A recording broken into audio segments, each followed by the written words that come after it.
ধন্যবাদ। সুধাকণ্ঠৰ যি কালজয়ী গীত, সেই গীত আজি সুধাকণ্ঠৰ এই সীতাজখলাৰ বাকৰি। সীতাজখলা নিজেই সীতাজখলা শতবৰ্ষত ৰখিছে আৰু ভূপেন দায়ো নিজৰ জন্ম আজি তেখেতৰ জন্ম আমি শতবৰ্ষ উদযাপন কৰিবলৈ পাইছোঁ। অসম চৰকাৰে এবছৰজোৰা কাৰ্যসূচী যিটো লৈছে, গতিকে আমি ভূপেন দাক স্মৰণ কৰি তেখেতক শ্ৰদ্ধাঞ্জলি জনাবলৈ বুলিয়ে আমিও বছৰজোৰা বিভিন্ন কাৰ্যসূচী অঞ্চলত আগবঢ়াই লৈ যাম। বিভিন্ন অনুষ্ঠান প্ৰতিষ্ঠানৰ লগত মিলি বিভিন্ন আমি ইয়াত যি আমাৰ সাংস্কৃতিক অনুষ্ঠান সংস্থা সংগঠনবিলাক আছে তেখেতসকলক লৈ পেলাই আমি আগুৱাই লৈ যাম। কিন্তু আজি মূলতঃ সীতাজখলাই বিদ্যালয়লৈ যাওঁ বোলাৰ উদ্যোগত আৰু তিনিওটি আমাৰ ইয়াত মইনা পাৰিজাত আছে।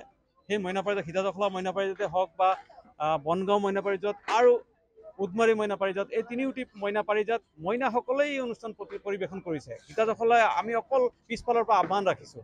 যিহেতু এই মইনা পাৰি গোটেই এংকৰিঙৰ পৰা আদি কৰি মইনাই কৰিছে, আপোনালোকে পাইছে, গতিকে এই পৰিৱেশটো যাতে হয়।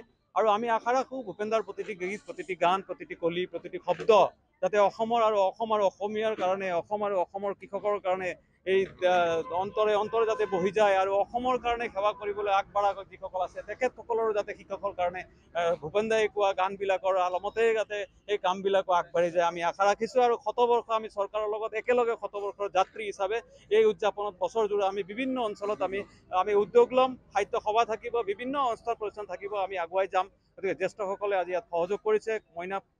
মইনা চেমনীয়াই বিশেষকৈ মানুহে মানুহৰ বাবে যি গীত, সেই গীত মইনাসকলে পৰিৱেশন কৰিছে। আমি আপ্লুত।